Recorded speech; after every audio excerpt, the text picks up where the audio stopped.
शिक्षा की गुणवत्ता की परख हेतु समय समय पर राज्य, राष्ट्रीय व अंतर्राष्ट्रीय स्तर पर अधिगम उपलब्ध सर्वे अर्थात NAS आयोजित किए जाते हैं। इसके आधार पर शैक्षिक गुणवत्ता की स्थिति का निर्धारण किया जाता है।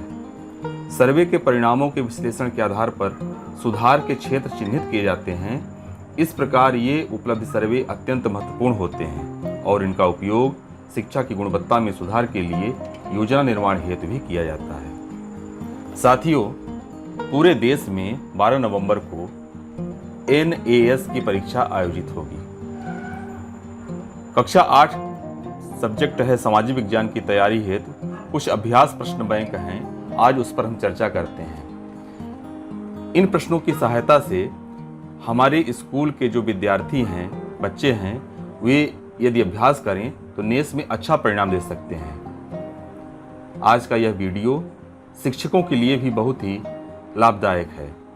सामाजिक विज्ञान के शिक्षक साथी भी यदि इन प्रश्नों को इस तरह से बच्चों के सामने समझाते हैं, बताते हैं, तो हमारे बच्चे लाभान्वित होंगे, उनका कॉन्सेप्ट क्लियर होगा और अच्छे से प्रश्नों का उत्तर दे पाएंगे। तो चलिए हम देखते हैं आज ये अभ्यास प्रश्न बैंक सामाजिक विज्ञान के अंतर्गत कुछ प्रश्नों को कि कौन कौन से हैं। देखिए, पहला जो प्रश्न है, एक पुर्तगाली खोजकर्ता खाली स्थान है ने सन 1498 में भारत के लिए समुद्री मार्ग की खोज की थी। 4 विकल्प हैं: Vasco da Gama, captain cook, Christopher Columbus, Magellan.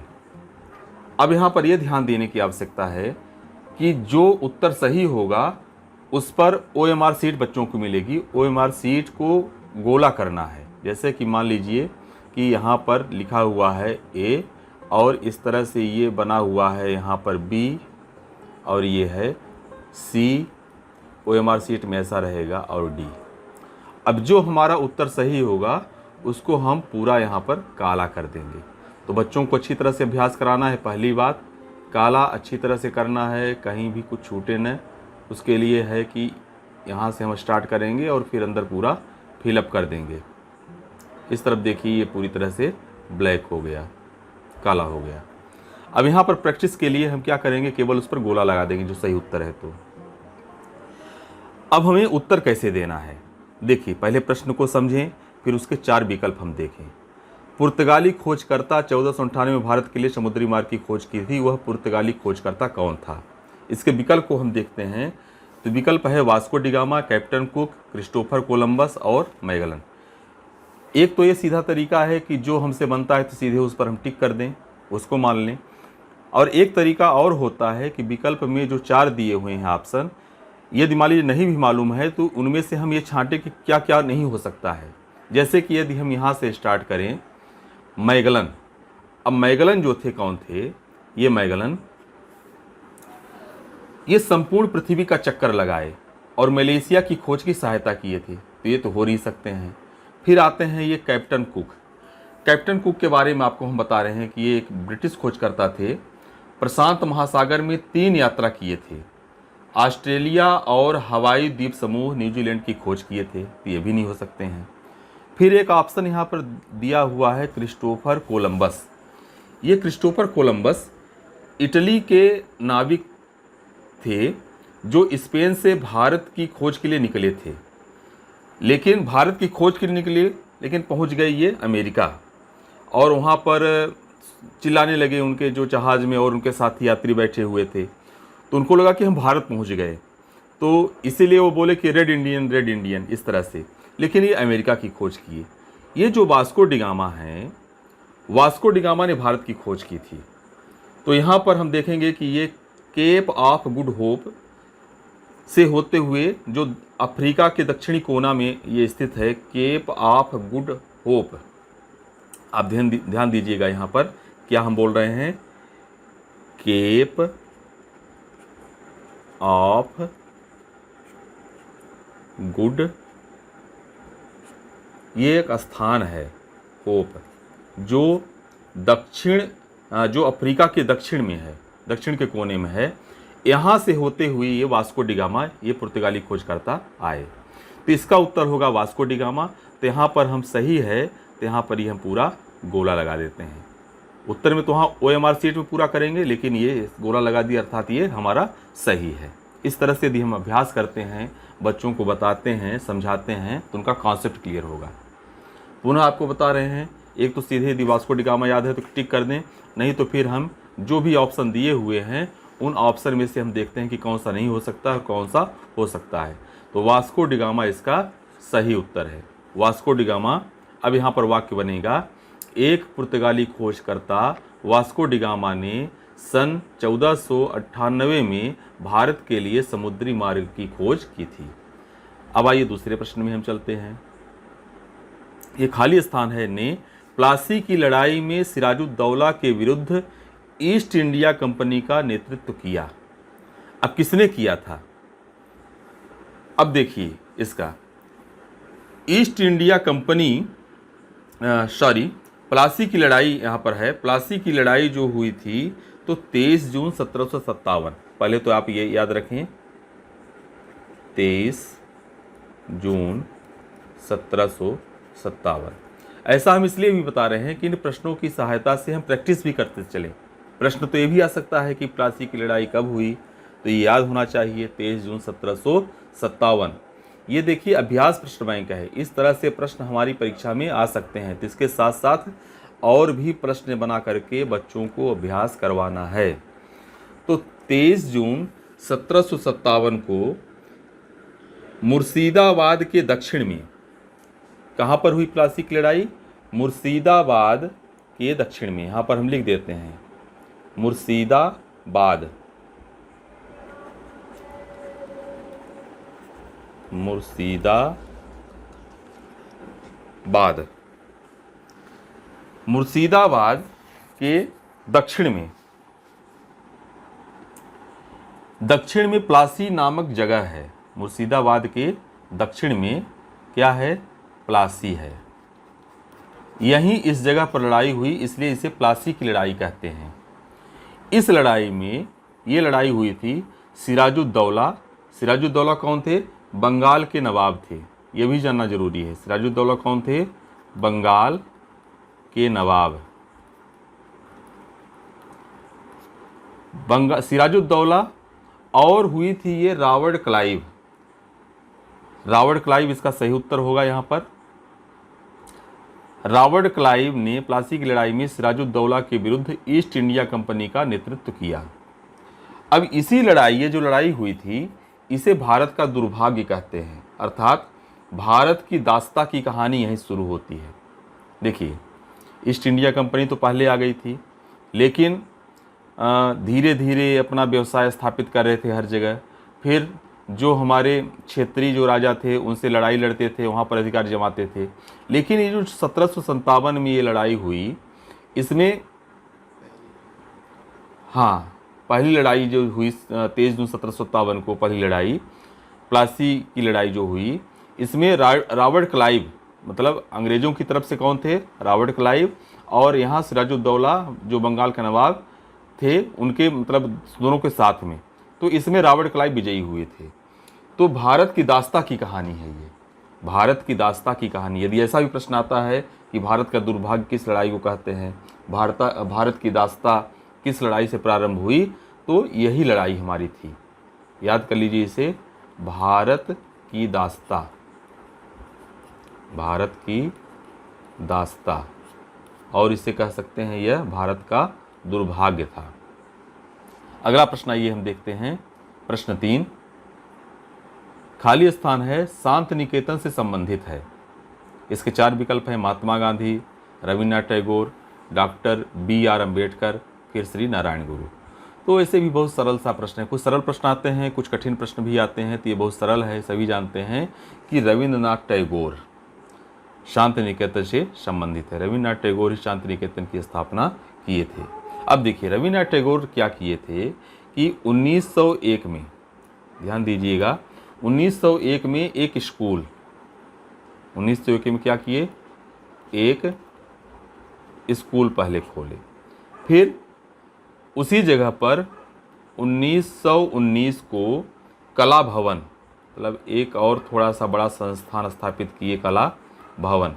कला में इनकी बहुत अत्यधिक रुचि थी। आप सभी जानते हैं रविन्द्रनाथ टैगोर अच्छी कविता लिखते थे, इन्होंने नाटक भी लिखा है और गद्य पद्य दोनों में अधिकार था, और ये चित्रकारी भी करते थे, अच्छे चित्रकार भी थे।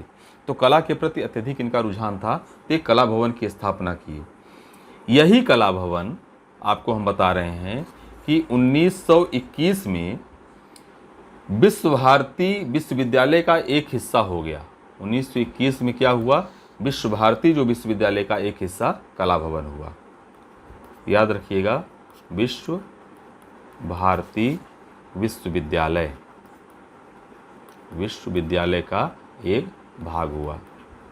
तो आप हम यहाँ पर ये देख रहे हैं कि हम बच्चों को तो बता रहे हैं कि इसका उत्तर कौन सा होगा, सभी जानते हैं, लेकिन थोड़ा सा बृहद भी यदि उनको हम समझाएं तो एक अच्छा अवसर रहेगा उनको जानने के लिए।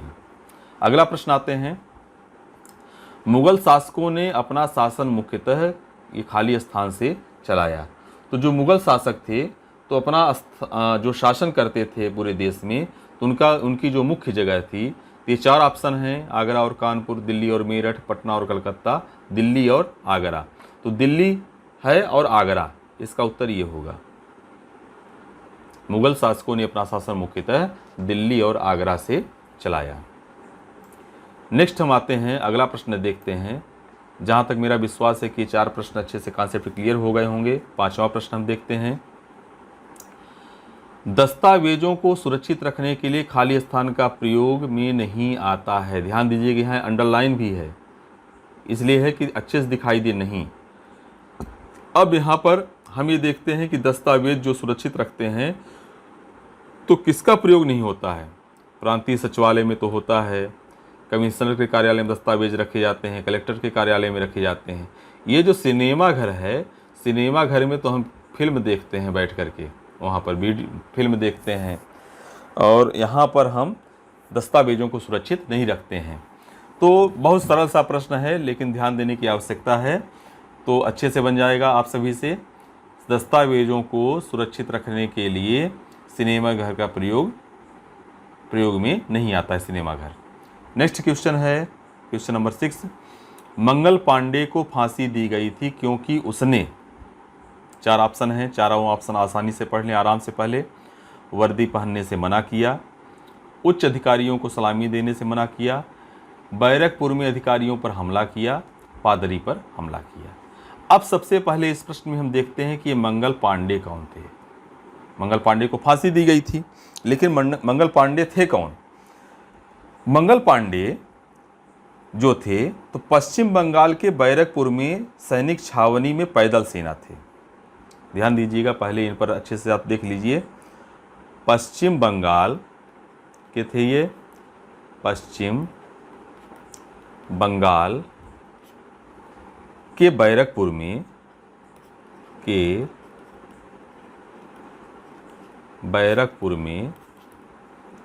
क्या थे, सैनिक छावनी में पैदल सेना थे, मतलब एक सेना थे, एक सिपाही थे।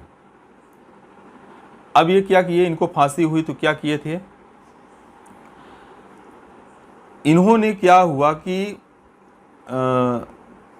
8 अप्रैल 1857 को इनको फांसी दी गई थी। ध्यान दीजिएगा, 8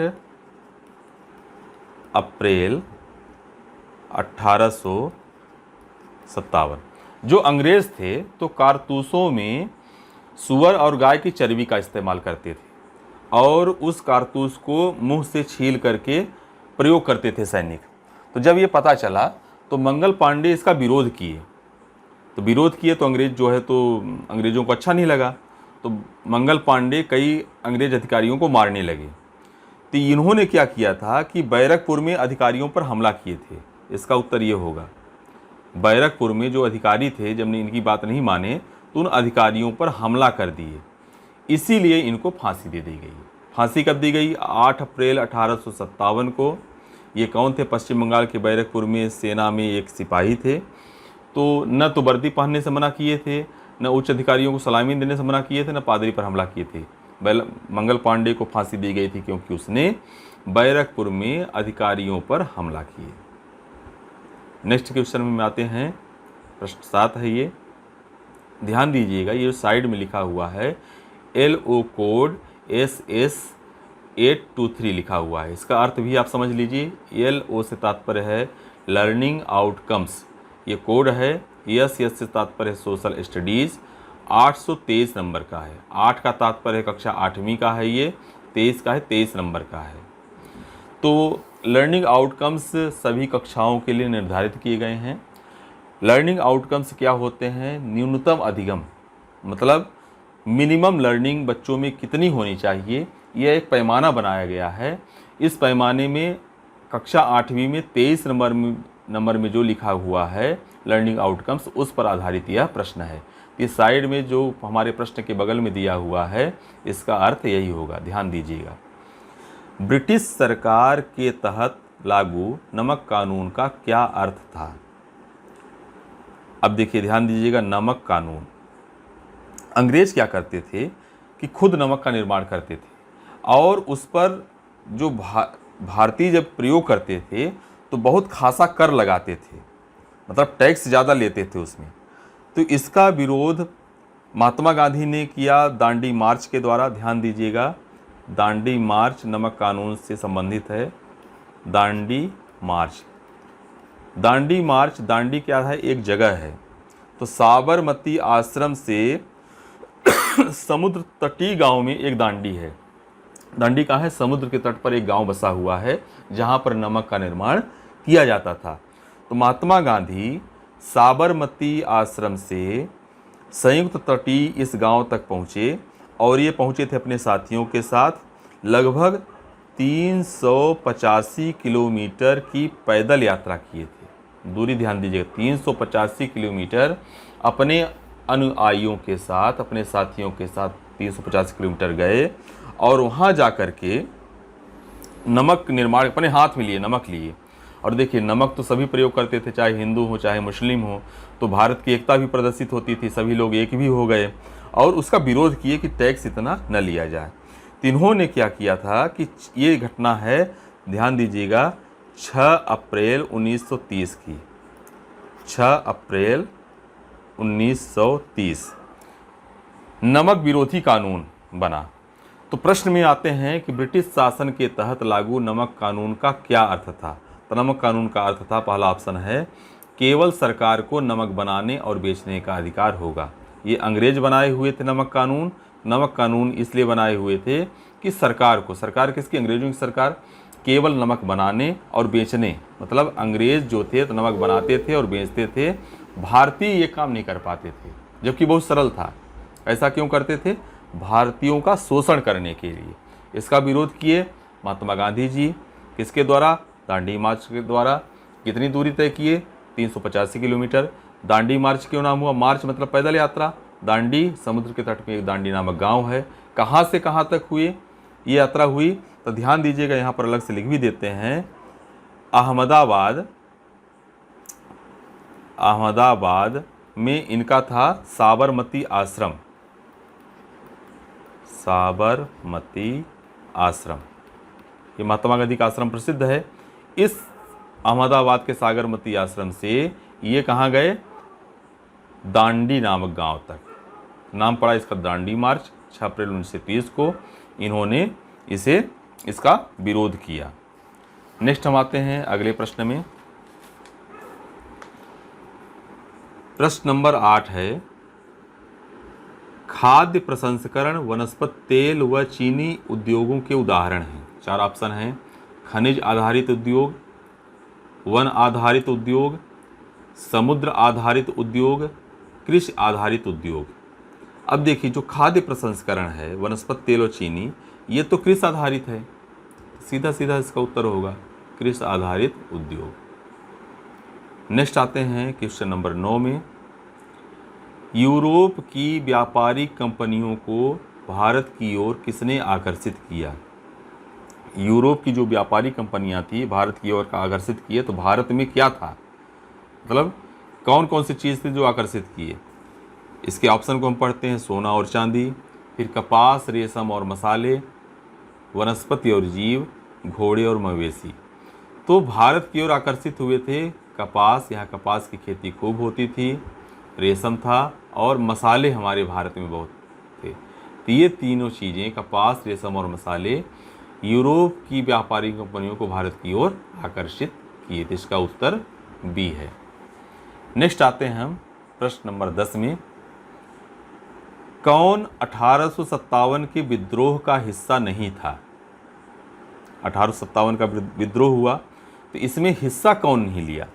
इसके ऑप्शन हैं नाना साहेब, रानी लक्ष्मीबाई, बेगम हजरत महल, ग्वालियर का मराठा शासक। अब देखिए, नाना साहेब, ये नाना साहेब कानपुर में पेशवा बाजीराव सेकंड के दत्तक पुत्र थे और इन्होंने विद्रोह किया था।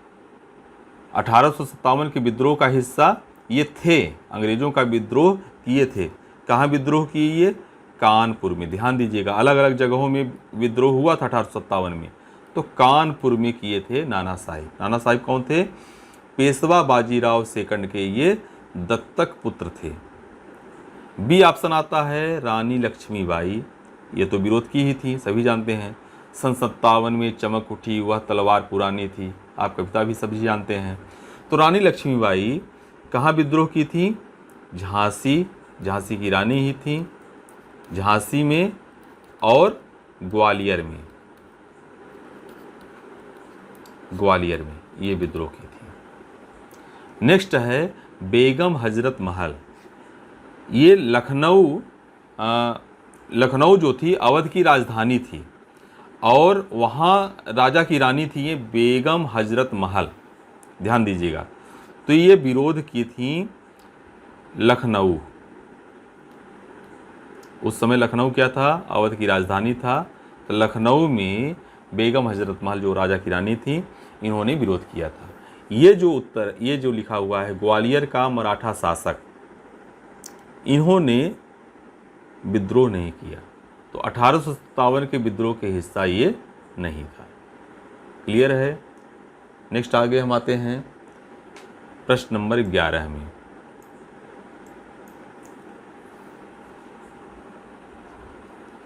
अगला प्रश्न है, हमें प्रश्न 11 ये है, हमें मानव संसाधन को शिक्षा और तकनीकी कुशलताएं देनी चाहिए। किसको? ध्यान दीजिएगा, मानव संसाधन को क्या क्या देनी चाहिए? शिक्षा और तकनीकी कुशलताएं। क्यों देनी चाहिए? क्योंकि हमारे पास काफ़ी धन है, वे हमारे देश के विकास में सहायक हो सकते हैं। पढ़े लिखे लोग चुस्त दुरुस्त दिखाई देते हैं, अन्य राष्ट्रों के लोग भी शिक्षित हैं। अब देखिए, मानव संसाधन जो हैं उनको शिक्षा और तकनीकी कुशलताएं इसलिए देनी चाहिए, न तो धन से मतलब है। ये जो लिखा हुआ है बी नंबर में, मानव संसाधन हमारे देश के विकास में सहायक हो सकते हैं। हमारे देश का विकास हो इसलिए उन्हें शिक्षा और तकनीकी कुशलताएं देनी चाहिए। तो इसका उत्तर बी होगा। नेक्स्ट है वनस्पति, प्रश्न 12। वनस्पति जगत, प्राणी जगत और सूक्ष्म जीव सुनिश्चित करते हैं। 4 ऑप्शन है। मृदा परिच्छेदिका की मोटाई, बी मृदा कटाव की दर, सी अपक्षय दर, डी खाद मिट्टी निर्माण की दर। अब यहाँ पर देखिए, वनस्पति जगत, प्राणी जगत और सूक्ष्मजीव सुनिश्चित करते हैं खाद मिट्टी निर्माण की दर को। सीधा सीधा इसका उत्तर है, तो इसका उत्तर डी होगा, खाद मिट्टी निर्माण की दर। नेक्स्ट हम आते हैं क्वेश्चन नंबर 13 में। 13वां प्रश्न देखते हैं, भारत के उच्चतम न्यायालय द्वारा किस व्यवस्था को कानूनी शिकायत दूर करवाने के लिए बनवाया गया है? किसके द्वारा? ध्यान दीजिएगा, प्रश्न को पढ़ने की, एक एक अक्षर पढ़ के समझने की बहुत अत्यधिक आवश्यकता है। भारत के उच्चतम न्यायालय द्वारा किस व्यवस्था को कानूनी शिकायत दूर करवाने के लिए, कानूनी शिकायत दूर करवाने के लिए, अर्थात कोई मान लीजिए कि कानून की शिकायत है, कोई भी व्यक्ति दूर कर ले, उसके लिए क्या बनवाया गया है क्या चीज़? भूमि विषयक सार्वजनिक सूचना, लोगों को अंतरिम कानून, अवैध भूमियों के बारे में याचिका, जनहित याचिका। तो इसका उत्तर होगा डी, जनहित याचिका। अब ये जो जनहित याचिका होती है इसको हम अच्छी तरह से समझ लें, पहले थोड़ा समझना जरूरी है। एक तो कानूनी शिकायत को दूर करवाने के लिए। अब ये जो देखिए, कोर्ट में कौन जाता है? जो पीड़ित होता है, जो परेशान होता है, जिसको परेशान किया जाता है वही तो कोर्ट में जाएगा। लेकिन जनहित याचिका के अंतर्गत जरूरी नहीं है कि पीड़ित पक्ष जाए। मतलब ऐसा भी व्यक्ति जा सकता है जिसको उससे लेना देना नहीं है, लेकिन वह जो मुद्दा है, जो मामला है, उससे बहुत से लोग प्रभावित हो रहे हैं। तो पीड़ित पक्ष आवश्यक नहीं है। इसमें जनहित याचिका कोई भी नागरिक इसमें जनहित याचिका दायर कर सकता है। कोई भी नागरिक, ध्यान दीजिएगा, कोई भी नागरिक, और इसके साथ में चाहे स्वयं न्यायालय भी हो, वो भी जनहित याचिका दायर कर सकती है। तो भारत के उच्चतम न्यायालय द्वारा ये एक व्यवस्था बनाई गई जिससे कानूनी शिकायत दूर हो जाए। अगला प्रश्न हम आते हैं प्रश्न 14 में। निम्न में से कौन भारतीय संसद का अंग नहीं है? 4 ऑप्शन है, राष्ट्रपति, राज्यसभा, सर्वोच्च न्यायालय, लोकसभा। तो हम सभी जानते हैं इसमें किसका सर्वोच्च न्यायालय इसका उत्तर होगा। अब अंग नहीं है तो आप इसको समझ लीजिए जैसे संसद हमारा है ना, तो संसद जो बनी होती है तो उसमें राष्ट्रपति होते हैं, लोकसभा, राज्यसभा। संसद को देख लें, संसद का निर्माण होता है, एक तो राष्ट्रपति, दूसरा है लोकसभा, और तीसरा है राज्यसभा। ये मिलकर के संसद बनते हैं, संसद कहा जाता है। अब लोकसभा में हम सभी जानते हैं कि इसको वोटिंग करते हैं, तो लोगों का सदन है। लोकसभा क्या है? लोगों का सदन है, मतलब इसमें व्यक्ति वोटिंग करता है। राज्यसभा क्यों बनाई गई है? राज्यसभा राज्यों की परिषद, इससे तात्पर्य है राज्यों की परिषद। एक चीज़ और ध्यान दीजिएगा, लोकसभा को निम्न सदन कहते हैं। लोकसभा मतलब निम्न सदन, यहाँ पर लिख देते हैं, आपको पता चल जाएगा। यहाँ पर ये है निम्न सदन, और राज्यसभा उच्च सदन।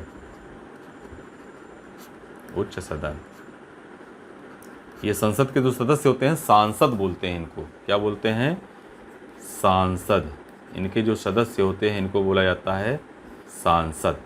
तो लोकसभा में 343 वर्तमान में हैं हमारे सदस्य, और राज्यसभा में 245 हैं। तो क्लियर है। प्रश्न था कि निम्न में से कौन भारतीय संसद का अंग नहीं है?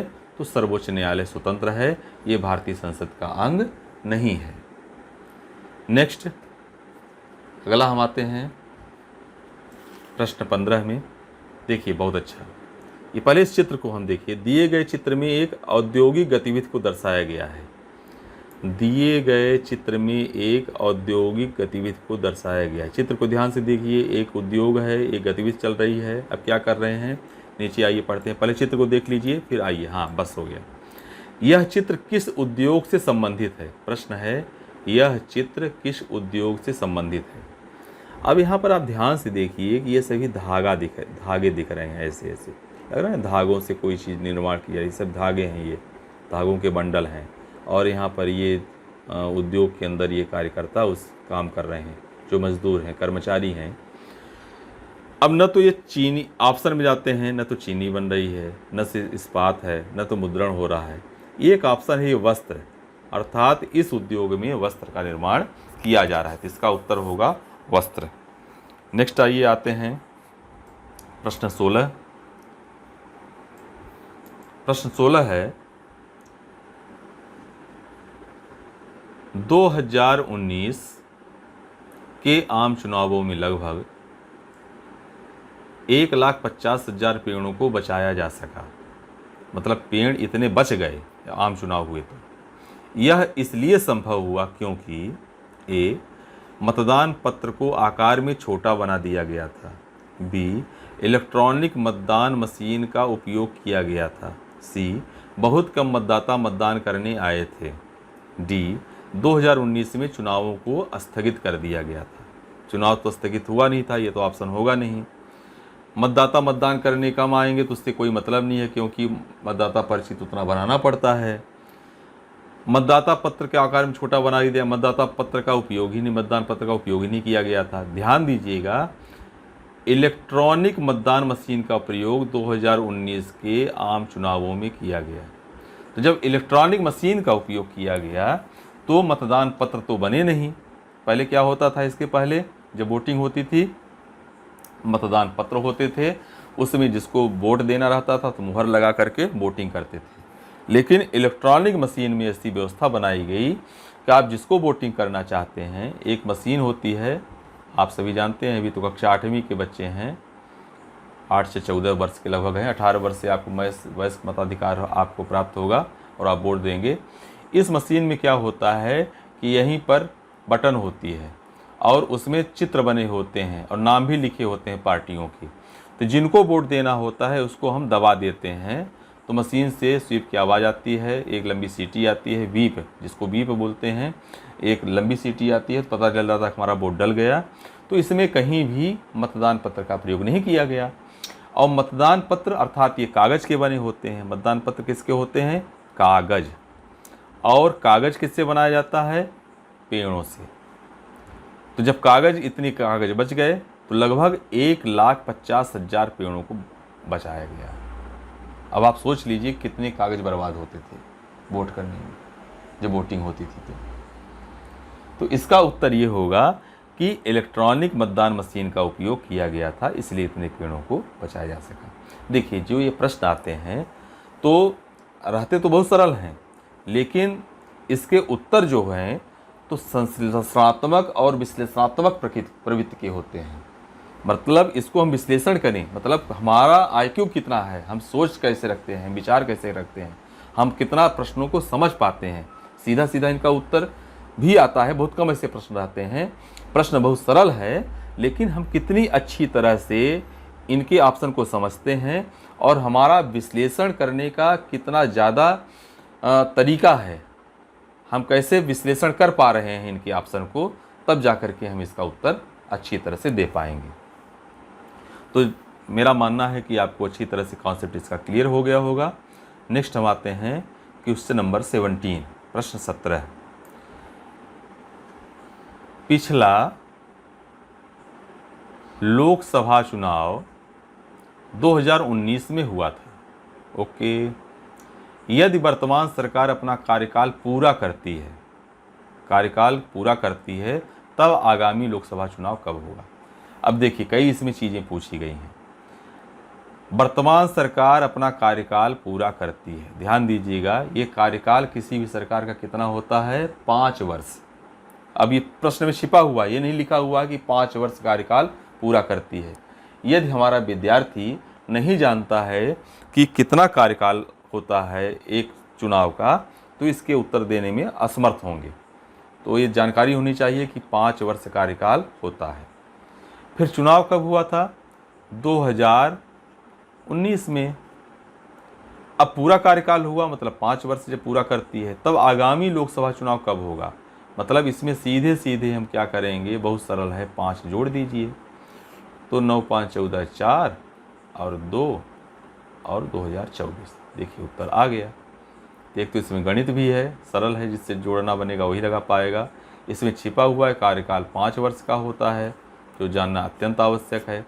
2019 में 5 वर्ष जोड़िए तो आपको प्राप्त हो जाएगा 2024। अब यहाँ पर 2024 ये पहले में ही लिखा हुआ है, इसका उत्तर ऑप्शन ए होगा। नेक्स्ट हम आते हैं प्रश्न 18 में। राजू के पास 2 एकड़ कृषि भूमि है। वह अपनी भूमि भास्कर को 3 वर्षों के लिए पट्टे पर देता है। 1 वर्ष के बाद भास्कर भूमि मालिक की सहमति के बिना इस भूमि को अपने नाम हस्तांतरित अर्थात ट्रांसफर करवा लेता है, किस कानून के अंतर्गत राजू मुकदमा दर्ज करा सकता है? दीवानी कानून, न्यायिक कानून, संवैधानिक कानून, आपराधिक कानून। अब ये दीवानी कानून होता क्या है आप समझिए। जब किसी के अधिकारों का हनन, संपत्ति का हस्तांतरण, पारिवारिक विवाद हो,